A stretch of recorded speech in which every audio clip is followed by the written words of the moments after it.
Well, hi, welcome back to the channel. So as you can see, we're rolling the barley in, and I was supposed to go to the John Deere 6M open day at Hedgecutters today, but the road was shut off, the main road, so it was going to take me 2 hours, 4 hours both ways, you know, on the way home. So I decided to call it a bad job, and I'll go to another one. But anyway, it's a good opportunity to crack on with the rolling. You can see the sort of job we're doing. There's the clods on the right with the flints. We get a lot of the Norfolk flints on this farm, and on the left that's the land which has been pressed, so it's all been clods have been broken, flints have been pressed into the ground, and I'm actually very surprised with the job it's doing. It seems to be doing a better job than usual this year, mainly because it's been so dry, and it's a good opportunity to consolidate the moisture. I also took the front weight out of the box. It weighs 600 kilos, the front weight, and the insert, and you can take the insert out, which is 600, and then the box on its own weighs 400 kilos, so it's running empty at the moment. And on this job, you know, I don't want too much weight on the land, so that's why I've decided to not put too much weight in the front box, and it's still a nice bit of weight to help the front end just balance the tractor out. I do find a little bit of front weight always helps with the John Deere's TLS system. I don't know if anyone else has noticed that, but it is just one of the things I've found over the years. It does help to activate it somehow with the TLS system. And you see on the left, I've been over all the tram lines. I do that first to cover the tram lines, and then I fill in the blanks, as you can see, and then go up and down in the middle. So I'm going to finish this field, and then we'll see what we're up to. We've got another couple of little fields to do, so I'll see if I can get. Alright, well, I've just finished painting my bale spike, which I made a couple of weeks ago, and I'm really pleased with how it's turned out. The back's dried off. I've just put 2 coats on it, and it's a hammerite paint, like a red hammerite. I think they call it postbox red, and I thought it was quite fun in red because you guys had mentioned it in the comments, and it matches the Manitou's red, which is quite fun. So it's just something a bit different. You know, if you had a JCB, you could do it in JCB yellow. If you had a John Deere front loader, you could do it in green. To match the loader. You know, you can do it in all different ways, but I'm really pleased with how it's worked out, and I do like using this bale spike because of the measurements of it for our bales. It does work really well. The 2 top tines hold the bale, pick it up, and then the lower ones just stop this bales from spinning, and this is probably one of the handiest little bale spikes I've used in a while, so really pleased with it. I just need it to dry off without getting covered in straw and dust everywhere on the paint, so I'm just waiting for it to dry in the sun this afternoon. But yeah, pretty pleased with it. We took the bull out down to the marshes the other day. We've been carting cattle out all week, so they're finally going out, the cattle. And now we've got his bull pen over there, which needs to be mucked out. So we've got some calves coming in this week, which are going to go in there. So I'll just shut the door, and we'll have a chat in the cab. It's really nice weather today. It's about 21 Celsius. And I'm going to muck this pen out with the bucket.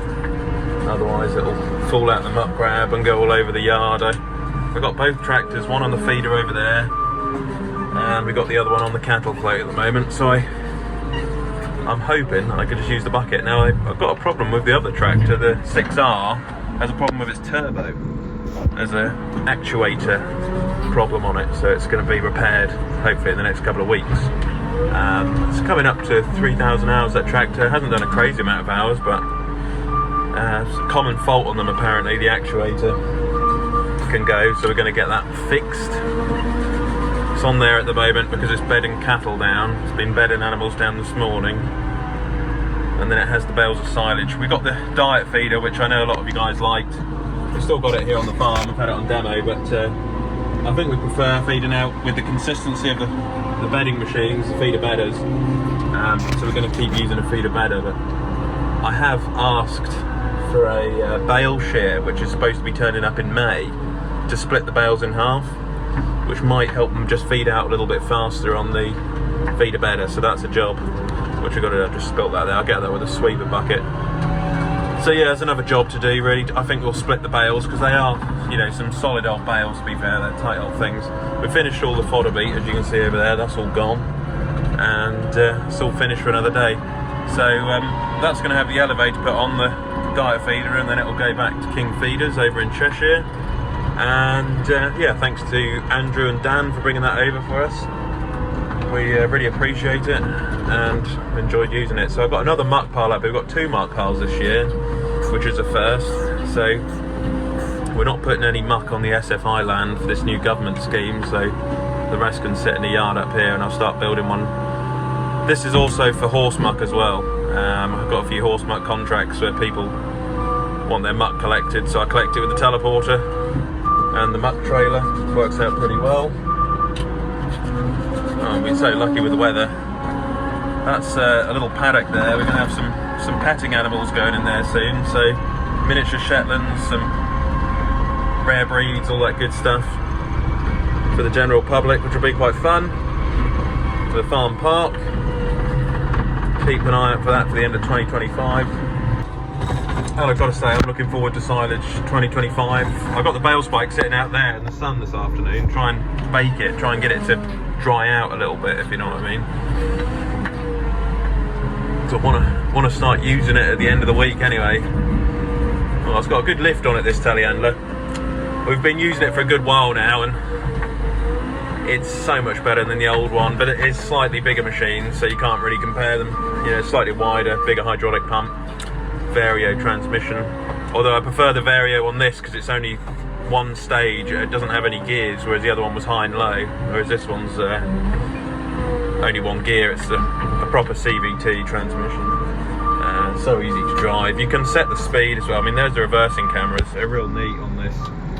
And then they change, and then you can change the side, so if you're worried about the bonnet getting smashed up, you can just keep an eye on that. It's really unique telehandler, this one. I do like it a lot. I've looked at JCB in the past. Merlot's another one, don't mind. Kramer. I hear Cat are a good telehandler as well. I've never really had much experience with them.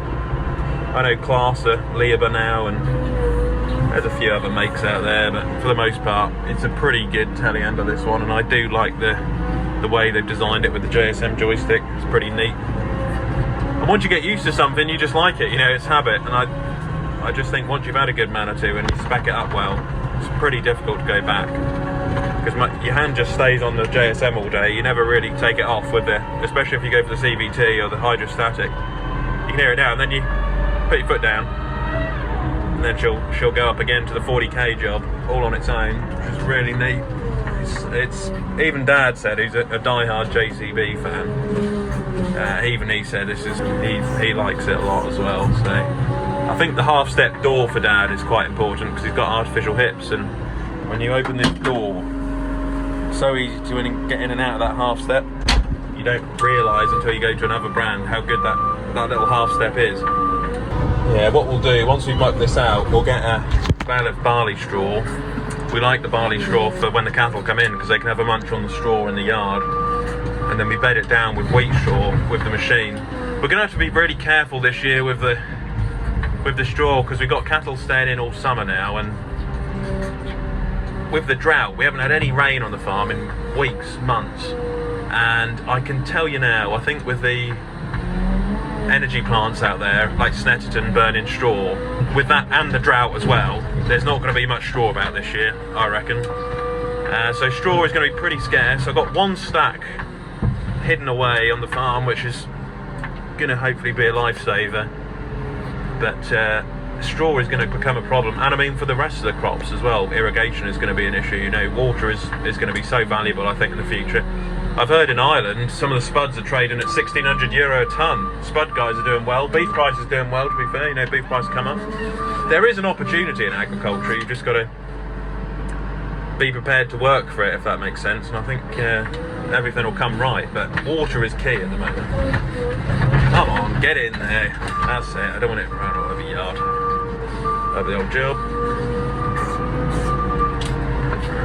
So yeah, I promised to go to Cheffins last month, but I was really busy sorting cattle out. We had cattle calving, they've now calved. We've got sheep lambing, that's all finished.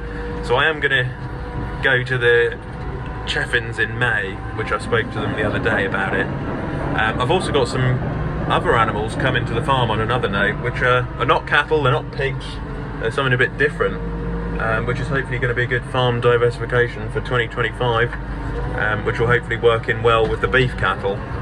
So keep an eye out for that. That'll be coming in the next couple of weeks. That'll sort of be unfolding. And And then we're going to go and visit Manitou as well, Manitou HQ. We're also going to visit Silotype very soon with him at the plastic wrap. And we're going to try and get the rest of this mucked out. So I'll muck this out, and I'll let you know how we get on, and then we'll bed it down with the machine. Now I could put the trailer on, but it's not worth hooking the other ones off. I've almost mucked it out, to be fair. It'll be fine as it is. The Manitou is on top of the job today. Go on, gal. That's the bale put in. I'm taking the net wrap off. Now we'll get the bale shredder and we'll just bed it down. Put it down with a straw blower. So we'll go and do that. And then it'll be ready for the calves when they come in. Alright, so we just need to put the bale shredder past that pen there, just to bed it down at the front for the calves when they come in. And I'll just show you what's the matter with this tractor, because we had a bit of a problem with it on the computer. And somewhere along here there's a little actuator, that's what it is, and it came up on the screen the other day, and then I noticed when you flick the ignition on, that's supposed to go up and flick on, and it doesn't do that anymore. So you should hear it if I flick the so that there was trying to flick up and it couldn't. There you go. That's supposed to go up all the way, and it can't for some reason. I don't know why that bloody thing won't go up, but it won't. But that's what the problem is anyway. It's supposed to come up a good bit higher than that, and that is now restricting the tractor, so it doesn't work very well, put it that way. So it's got to go and be repaired, which is a bit of a job. There you go.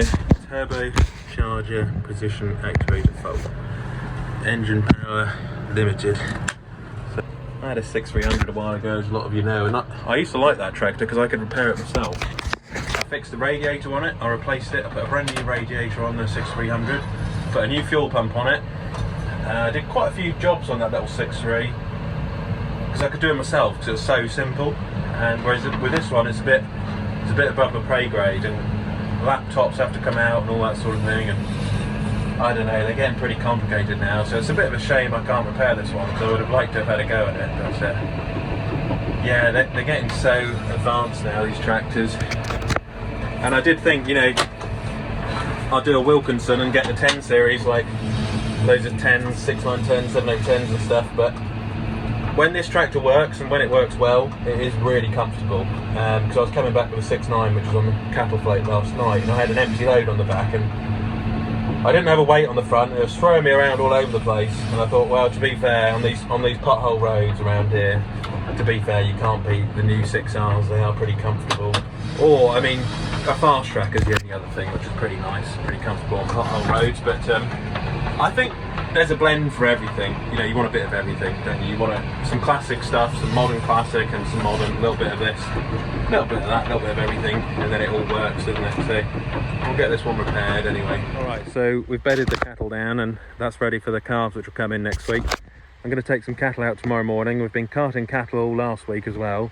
Hector the bull's having fun down at the marshes. He barged out of the trailer to get across to the other cows, so there's a lot of cattle now to look after and cart all over the place to take them out to grass. There's silage fields where the grass will start growing now, and just really need a bit of rain. You know, this drought is really holding the farm back at the moment, so we'll see what happens. I'm standing on this this new SFI scheme, which was drilled a couple of weeks back. I rolled it in with the John Deere and the rollers, and it's starting to come up in places. I don't know if you can see it down below, but it's here for a good while. It's like a 2-year lay, but it's a shame that they pay you to grow grass and a few herbs, really. But I'll come along and mow it and chuck it through the baler. Probably in September time. It'll be about autumn by the time this is ready, I reckon. You need a good bit of rain on it, and we do sometimes get some rain in the autumn if we're lucky, so we'll have to see how it goes. A little bit of a shame with the diet feeder. I'm really appreciative of King Feeders for letting us use it. We just really want one machine to do both jobs, if that makes sense. And I find it takes a long time to chop the bale up, and 10-15 minutes. I know it's all right if you're on a dairy farm, but for us, if we mix beet in, the cattle just spend all day pulling out the beet with their teeth, and it works. The way we've got the farm now, it does just work for some reason. So they have crushed fodder beet with a beet bucket, silage for a feeder bedder, then they have some minerals, some rolled barley which we grow ourselves, nearly everything's grown off a farm, and it does work. So I just need that bale slicer from Tanko, which will be pretty cool. Anyway, keep liking and subscribing, enjoy your Sunday, whatever you're up to, and hopefully you'll see some content this week of all sorts of different things when I'm out and about, seeing different people, different faces and different places. So that with that, keep liking and subscribing, and I'll catch you in the next one. Click here to subscribe to the channel, and click here to watch another Ollie's Farm video.